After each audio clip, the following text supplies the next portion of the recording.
Yeah, they took potholes to a whole new level there. For real. We look at our little Louisiana potholes and be like, yeah, we go around them and you know what I'm saying, potholes. But they got rocket craters. You feel me?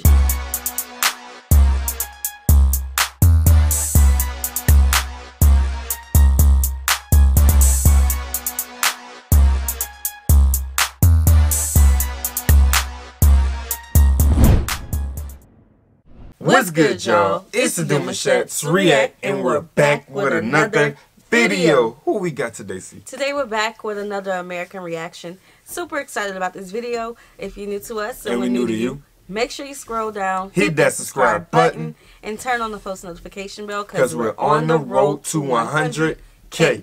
And we cannot get there without you guys, all right? Join the family. Without further ado, let's get into the video. Let's go.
I know a while back we discovered this. This was not something that we were taught in school. Again, and we have to let you guys know, the United States, all of us do not learn the same things in school.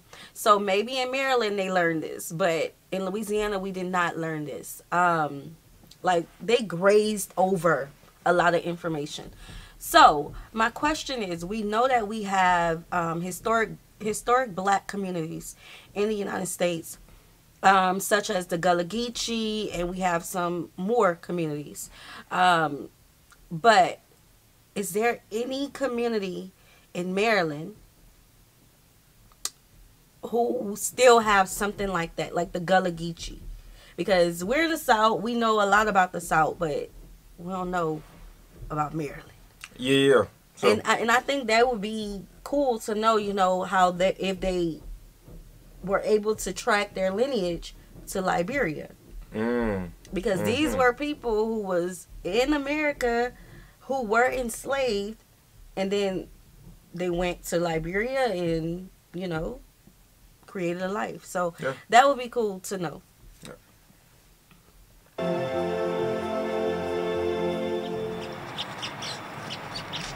Today, much of Maryland County, Liberia, looks just as it did when the first settlers arrived from Baltimore in 1834, a tropical paradise where palm trees and white beaches stretch untouched for miles. 4,900 miles southeast of Baltimore, Maryland is one of 15 counties in the country of Liberia on the southern tip of West Africa. It's less than half the size of our Maryland and home to about 90,000 people, less than 2% of Maryland's population in America. Just off one street in Maryland's capital city of Harper, there's a hidden spot where history happened. Local historian Henry Ward leads us through the brush to a shaded beach where those first Marylanders set foot on African soil. This place is supposed to be, and it is, the spot in the vicinity on which the first group of pioneers that came to establish the state of Maryland from the United States arrived. It was the end of an historic journey that began on the other side of the Atlantic in our Maryland. In 1822, the American Colonization Society, funded by the U.S. government, began helping emancipated slaves and free blacks return to Africa to their own colony called Liberia. And it was almost an instinctive idea of going back to Africa. Richard Hall literally wrote the book on Africa's Maryland. And on Africa's Shore, he explains why Maryland broke away from the national colonization effort, which was influenced by pro-slavery interest. They specifically stated in a new charter that their purpose was to eliminate slavery in Maryland. They intended to create a homeland for American, specifically Maryland's black people in Liberia, separate from Liberia proper. Maryland would ultimately send more than 1,000 settlers to its African colony.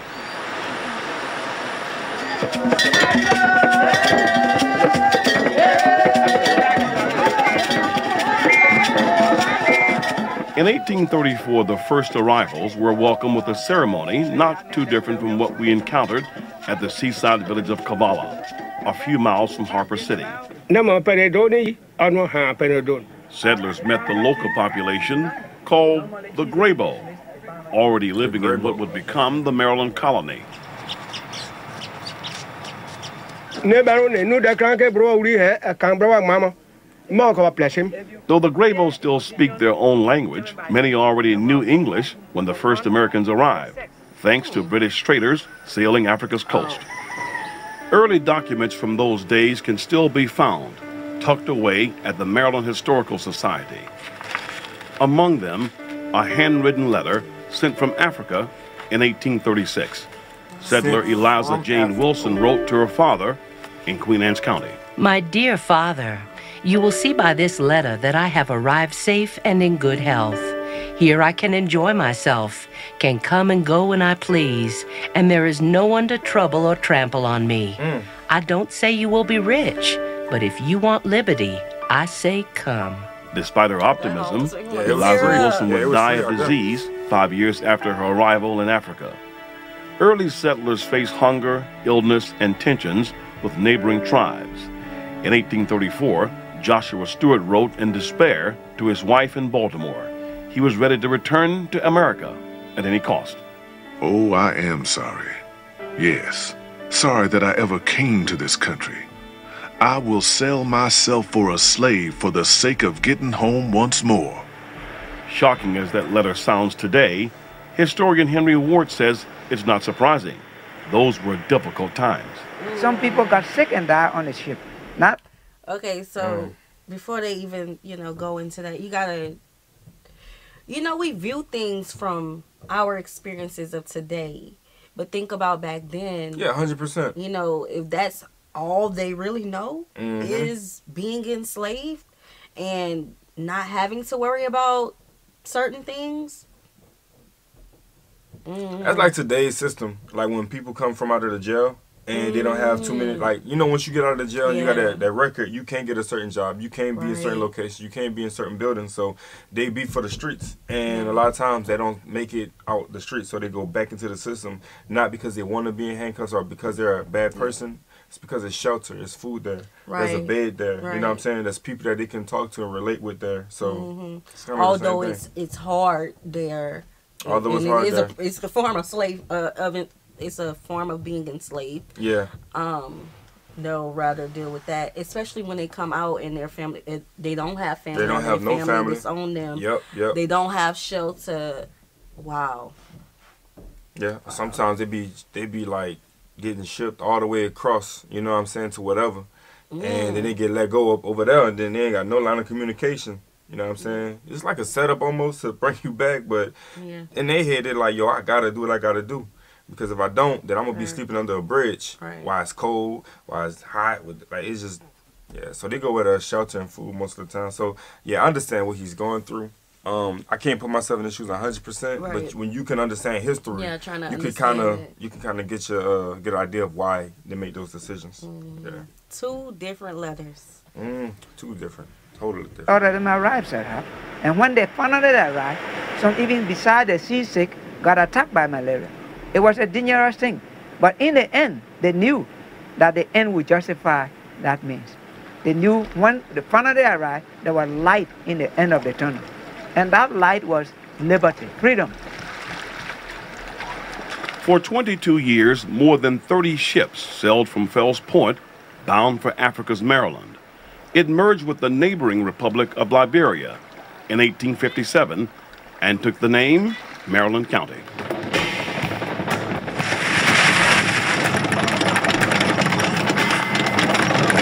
He's going through it.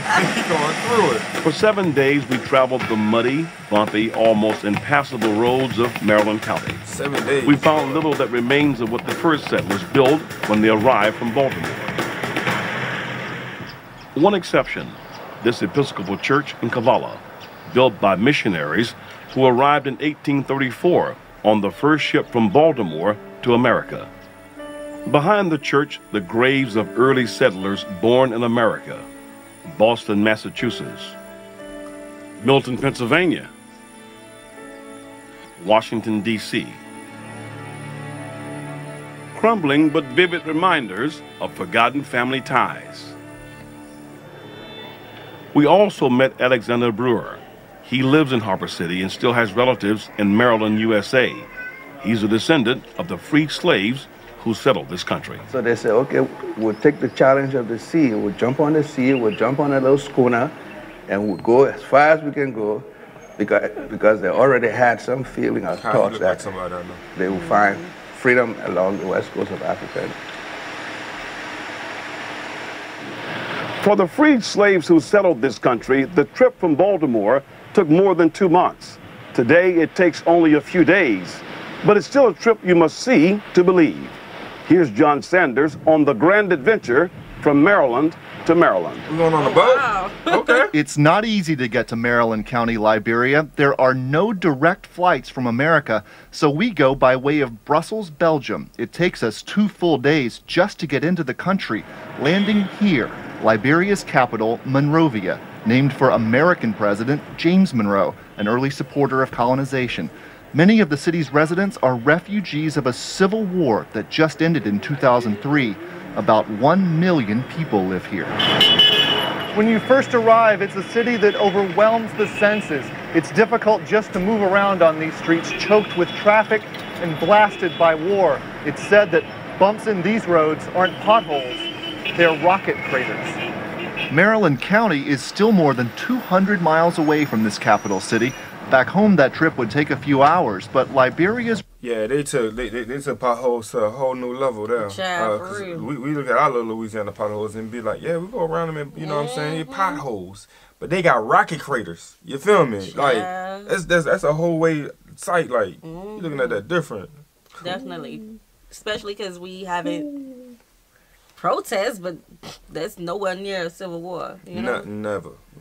Roads get even worse outside Monrovia. The war left them so dilapidated that it would take 2 hard days to drive to Maryland County. So our only option, hitch a ride on a cargo helicopter run by the United Nations. They're here keeping the peace as Liberia recovers from the fighting. Inside, it's not exactly first class, and it smells like bread.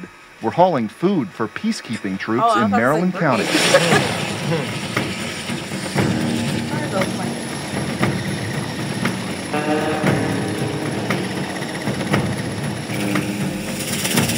Soon we're in the air, following the Atlantic coast south.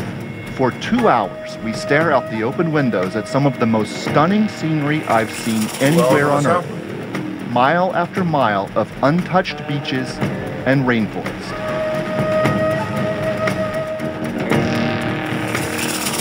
Oh yeah, real quick, you guys, if y'all hear any knocking at all, we got them working outside and everything, so they doing some fixing up around here, okay? So just to be mindful of that. If y'all do hear it, or just to make mention.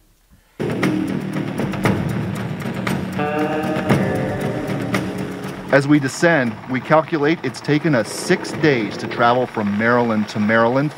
And as we leave the helicopter, we realize these Marylanders have laid out the red carpet.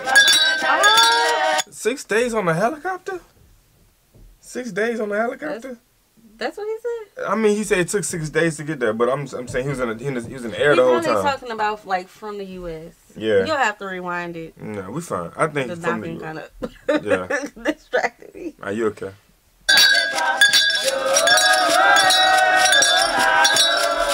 We didn't expect to be the center of attention, but here we are, receiving the keys to the city and being shown Liberia's trademark handshake, ending with a snap of the fingers. Yeah. Wait a minute. Y'all better show him, right? Give me some. You better show him, right? Yeah. That's what we've been talking about. The similarities, the differences. We see it amongst the different countries. We see it amongst the different tribes. We see it amongst the diaspora. Like, look, we all do the same things, just in different ways. Man, them elders around here would grab that finger so tight and they show you how to do it. So you gotta snap it, you gotta pull it, and you gotta let it hit back like that. Then drop that little wrist. Yeah, you gotta the flick of the wrist. Yeah, all that. Like I was actually taught, you feel me, how to do that when I was coming up. So yeah, I guess it is what it is. Why all the excitement? They tell us we're the first American TV crew to visit Maryland County in at least 30 years. That devastating civil war has kept visitors away. It is, but at the same time, look at the... As recently as the 1980s, these streets here in the city of Harper were filled with traffic. And these rotting buildings were seaside mansions. Liberia and Maryland County were called jewels of Africa. Those freed slaves' dreams of a promised land continued until their paradise became a nightmare. In Africa, so a lot of people be like, how is it that everything looks so run down in certain locations of Africa, but yet the people are still smiling? That's because they're not bothered, and it's because they're growing at a pace that's not deemed upon by society. Like, everybody look at it and be like, okay, we're moving a lot fast. We got this going on. We got this money for this, money for that. But they're building with what they have, but they're settled with it. You know what I'm saying? They're happy with it. They're not looking at us like, oh, we got the bare minimum. We're hurting. We don't got this. They still know how to maintain happiness. And I seen a video of a lady saying that they get their happiness from within. They don't have to look at everyone else's lifestyle and say, this is what makes us happy. So I see that a lot. Look at the kids playing in the background. They don't worry about nothing. They have happiness. Right. I feel like Western point of views are put on a pedestal. And so people would look at it and say, oh, if you don't look like what we have, you're run down. You know, and of course they did just come out of a civil war during this time. So things would be run down. That's just like when we have hurricanes, and in New Orleans there's still buildings from 2005 that has been inoccupied, deplorable conditions that need to be torn down, and it's still there. So I mean, you can even look at the people who says that to be successful you have to have a mentor, you have to have money in the account, you have to go to school, and then you come here in Africa, you got people who are building machinery from scrap, working with what they have without a lick of complaint, going out there to get it. Portland suddenly turned deadly and dark. Oh, but then this happened. Civil war in Liberia began in 1989 and continued for almost 15 years. Its causes were complex, but some of the origins date back to Liberia's earliest days. The descendants of American slaves were always a minority among the native population of Liberia, but it was often the slaves' descendants who held political power. Violence began in the countryside, forcing refugees to flee only with belongings they could carry to the safety of the cities. Not all of them made it. They were often stopped at gunpoint along the roads. They would just, call out one or two persons and accuse them, and just kill them beside you. We saw that. I saw it personally. As refugees flooded the capital city, Monrovia's population quickly doubled, from 500,000 to 1 million. Those decades of pent-up tension led to unimaginable brutality in places as unlikely as this Lutheran church on busy Tubman Boulevard in the nation's capital. In 1990, more than 3,000 people were sent here for safety. On July 29th, soldiers broke in, hunting for the father of rebel leader Charles Taylor. The massacre lasted from the early morning up to late morning, around about 5, 6 o'clock. Reverend Thomas Pay is pastor of the St. Peter's Lutheran Church. At the time of the war, he'd been assigned to another congregation just outside the city. But each and every day, he relives the massacre. On that morning, the men were in here. The women were in the school building back there, the St. Peter Lutheran High School, next to this building. Women and children were there. They used machine gun and machete, cutlasses in the Liberian way. When they ran out of ammunition, they took knives and other things, and cutlasses, and began to chop out the limbs of people. We have preserved this so that people will see and know indeed that the people, these soldiers, were in the church and they were shooting at people. Now you can see there's a bullet hole. It's a sizable bullet. There was a body here. The person was trying to escape and they fired at him. That's why you see this mark.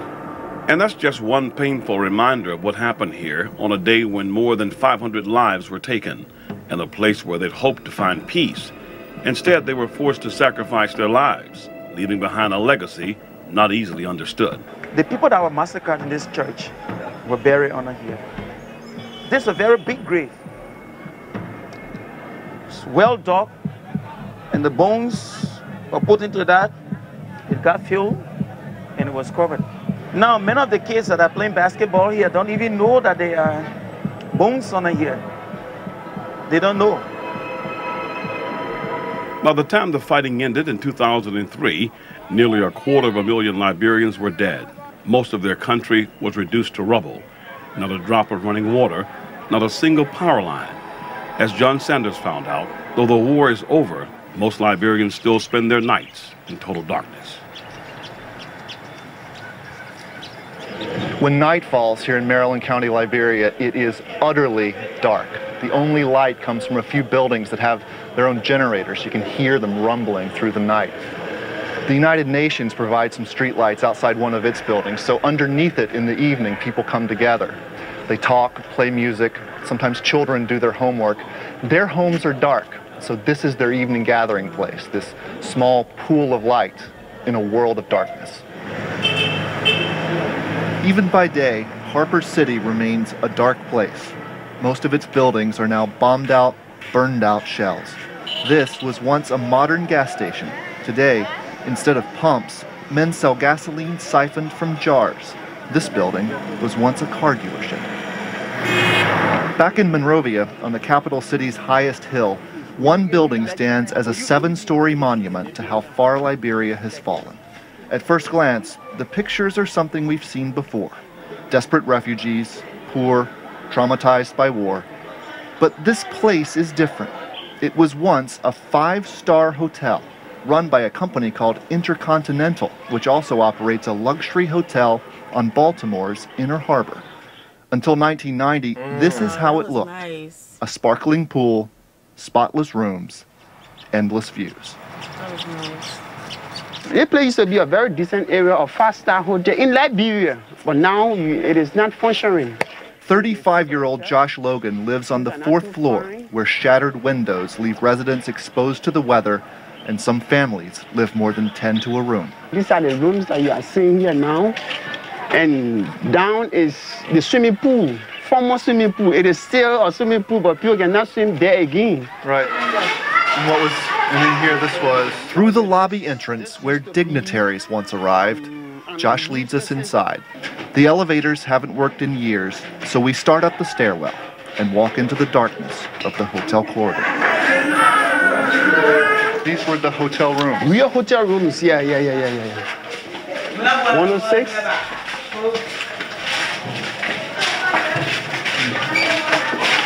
107. The rooms and the hallways are home to more than 1,500 people. Some of the children have known no other home. A resident named Linda offered to show us inside her room, number 110. 110. In what was a hotel guest room, Linda has boarded up the broken windows and improvised a small bed. She's 27 and has lived here since war came to her village in the countryside. Why did you come here? Because I never had anywhere to go. That's why I came here for. And the only place I had rescue. So this is why I am. She lives without running water or electricity. In her bathroom, the toilet was looted in the war. It doesn't matter. The sewer doesn't work either. But for Linda, what's important is this room is safe. It offers shelter. And it is home. Yeah, they would need top machinery to get a lot of this stuff fixed. Top machinery. I understand, like, just looking at everybody in there, I'm thinking to myself, if they can all get together, they could probably shake a little something, but I feel like that's just way too much work, way too much of a task to just get going, and y'all would need machinery to get underneath them grounds and dig up some pipes. And yeah, but good thing that this was some time ago. So Yeah. y'all, give us the updates. How did y'all come together? If there's a video out there, send that video as well, but how did y'all come together and rebuild y'all communities? Now, of course, it's not a foreign thing to us, you know. We're from a state who deals with hurricanes every single year. Like I was telling y'all earlier, Hurricane Katrina. My family went through that, you know, so I remember the rebuilding process. Of course, I was a child during that time, but I remember the rebuilding process. I remember my family lost everything. You know, so how did y'all come together, being that it was right after the Civil War that we are seeing these scenes, and, you know, people have taken refuge in a hotel, you know, no light, no sewer, nothing. When did you guys rebuild? Because we did watch a updated video of Liberia some years ago. Like, the footage was from some years ago, and it looked totally different. But I would love to know the rebuild process, that turning the government process. Yeah, all of that. How did it come back to be the Liberia today? Just off the hotel's lobby, a scene that speaks to Liberia's desperation and determination. In what was once a grand reception area, children now study in a makeshift school, complete with desks and chalkboard. They want to be ready to work when normalcy finally returns. Our guide Josh attends the University of Liberia while he lives here, studying public administration and management. He says, though it's hard to believe, there's hope here. Yes, people have hope. You can't live without hope. A hopeless person go crazy. You are confused. But people here, though they are poor, condition is not favoring them, but they have hope that tomorrow there will be a change. I'm glad you said that, though. Condition will improve with them. I'm glad you said that. Can I go back to my comment that I said? It's like people look at their living conditions, and I know it's because of the war, but at the same time, like, you still have to understand that the living condition was at a very, very, like, low stage for them. But they had hope, and they had favor, and they had happiness. You know what I'm saying? So they knew that a time was going to come where everything was going to turn back around, and they never gave up. I enjoyed watching that young man sitting at the board, still trying to study. Not worrying about his surroundings. Hope you know what I'm saying? Tomorrow. Not letting his surroundings be a weight on his shoulders and say, man, this ain't going to never change. Like, dude had his head on straight, saying, I'm about to get dressed and go to school. Wow. Right. Big fact. So they have given me the name. Our South African supporters have given me the name. What's the name? Mahosta. Oh, I know what you're talking about. I don't want to butcher it. But you got to put it from, you got to say from here, though. You got to say from. Mahosta. We got it written down. We got it written down. So the name means Queen of Peace. Queen of Peace. Or something peace, because I believe in peace. So we made a post yesterday, and the post said, if a person or a moment can take your peace of mind, they can take your life. Seek peace and pursue it. That's one of the quotes that I live my life by. Like, no matter what you're going through, no matter if the situation seems hopeless, you have to keep your peace. Yeah. And I love seeing that. Yeah. And I love that that man said that. You know, a person will go crazy. If you don't have peace, listen, you don't want to be there. You don't want to be there. Mm-hmm. And I'm telling you that from experience, okay? Keep your peace. Finally returned to Liberia, rockets, machine guns, and grenades have been replaced with tools of rebuilding. Everywhere you look, people struggle to put themselves back to work and back in school. The task ahead is enormous, but they have begun.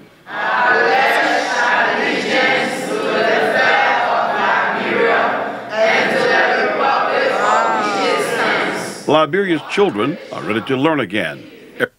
That is literally the United States Pledge of Allegiance. And y'all remember you guys telling us how it's almost exactly the same. Mm-hmm. So yeah, that's that was different. Okay, and I seen the flag too as well. Yeah, you know what I'm saying, with the star and the stripes. But again, look at them. They added in school, and they still want to say we're going to get over this. Mm-hmm. Every morning, students recite Liberia's Pledge of Allegiance, borrowed almost word for word from our own. With liberty and justice for all. This is Cape Palmas High School in Harper, Maryland County. There are just over 600 students here, and their dreams and aspirations are not much different than students back in the States. Who can name some of the colonial powers? Students here have lived through enough to write their own history books. And with the literacy rate believed to be just over 30%, they're among the fortunate. Fewer than half of Liberia's children can afford school fees of about $60 a year. That's almost as much as the salary of the school's principal, who's also the history teacher. In Liberian history, it's the same. But at Cape Palmas High, books are hard to come by, and so is a working science lab. The one next door was looted during the war, and so far has not been restored. Well, education, I will look at it, is very important to an individual as a whole. Because if you are educated, you will be able to tell your own, carry your own destiny.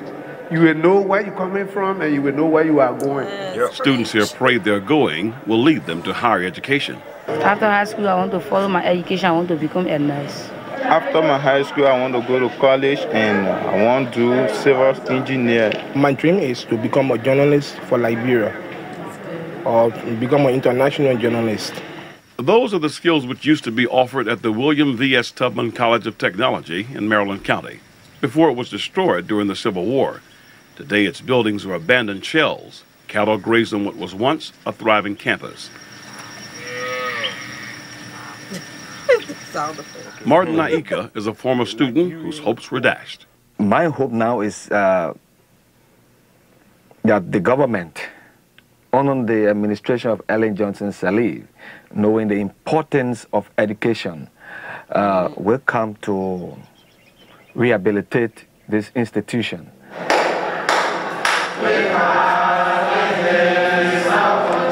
The destruction of the Tubman College leaves students at Cape Palmas High with few options after graduation, but their optimism for their country is evident. You see and hear it as they sing Liberia's national anthem, written by Liberia's third president, Daniel Warner, who was born in Maryland, USA.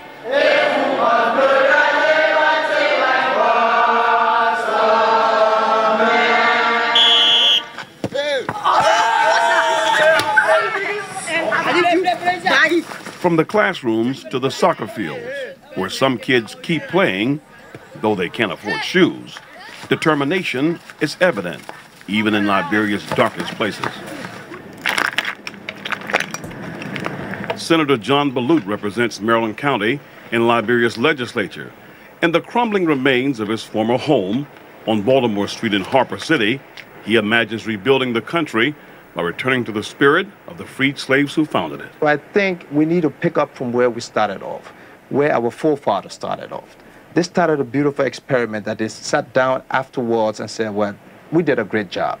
I think it's about time we picked up from where they left off and try to make this experiment a success story.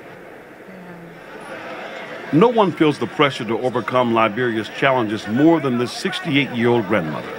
Liberia's President Ellen Johnson Sirleaf. She took office in 2006, due in large part to Liberia's women, who she says turned out in large numbers to put her into office. In March, she received a rare invitation to address the U.S. Congress. I'm deeply touched by the honor bestowed on my small but proud West African Republic of Liberia. And she even appeared on the Oprah Winfrey Show. Yo. Johnson Sirleaf is Africa's first female elected leader and the first black woman elected president of any country in the world. At the end of our visit, she talked with us about the bonds between her country and ours. Our culture, in many ways, takes from the culture of the United States. Much of our habits come from habits in the United States, so we enjoy the same types of things. And all America needs to do now is to make sure that Liberia becomes its success story in Africa. That's her message and her plea to America, delivered personally to President Bush. This Harvard-educated former World Bank official says investment in her country could become an inspiring success for America's efforts overseas and for her efforts to improve the lives of Liberia's children. When they smile and they talk and they say, I want to go to school, I want my mother to have a job, or I want my market woman, they're saying that we know we don't have it today, but we believe it's going to be there tomorrow. That is my greatest satisfaction. For most Liberians, each new day is still a desperate struggle, but it holds the promise of a new beginning. In their schools, churches, and faces, you can see it, an enduring hope that they never lost, that a better day is ahead. During our week in Maryland County, we had seen destruction, despair, and desperate poverty. But on Sunday morning, something changes. The church bells toll, the choir sing, and just for a moment, there's a glimpse of what may lie ahead.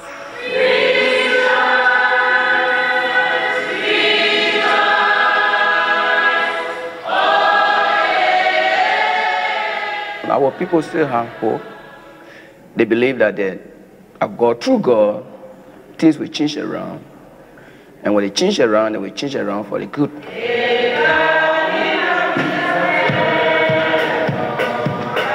At Mount Scott United Methodist Church in Harper, we were invited to share a word of inspiration. I'm thankful and honored to be here, not alone, but with friends of mine from Maryland, USA.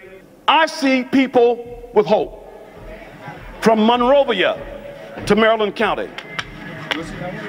from Plebo to Covella, from Tubman Town to Fishtown, I see hope.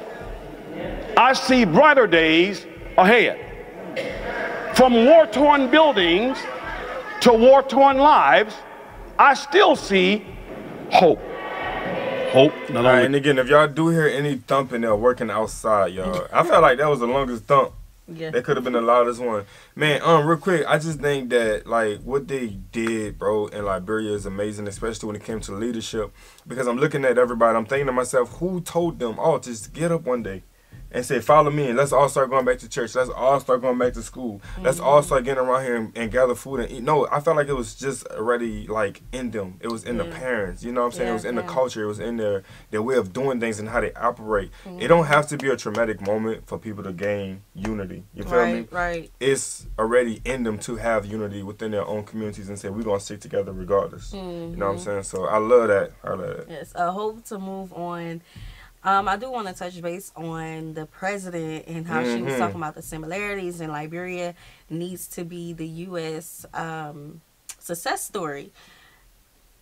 Just so many years later, you know, I knew that we had similarities with Liberia on the last video that we reacted to, but I didn't know, like, it was like that, like the Pledge of Allegiance. Like, I saw the flag, but just their whole story.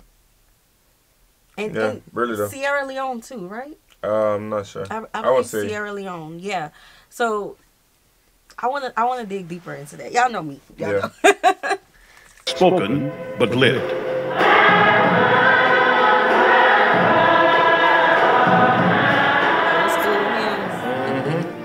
All too soon, it's time to leave Maryland County. We found that though we are separated by the decades and the waters, our two Marylands remain family. In their warm faces and their endless optimism, we see a small piece of ourselves. Among the ruins of a shattered country, they are starting from scratch. But Liberians have built a new nation before. Freed slave Alfred Russell captured our common spirit in a letter dated 1855. He would go on to become Liberia's president. His words remain just as true today. All I can say is, I'm not alone. And dark as Liberia has been, and is, the day is breaking. Alright, that's what's up, bro. And one good thing that I like to point out is when you see all the babies together, you literally see all the babies, like just little heads. When you see all the young adults and young teens together, you literally see them all together. And you see the old heads, aka the elders, you know what I'm saying? You see them together. So the relationship starts very, very young. Yeah. That's another form of growing in the environment and having unity amongst your people. Start with the babies, put them together, and let them grow among each other. If y'all teaching them right, they're going to grow up right. They're going to know how to talk to one another. Other than that, they're going to know what to do by the time they get a certain age. Right, I agree. This was a cool program to learn about the connections, especially after the Civil War.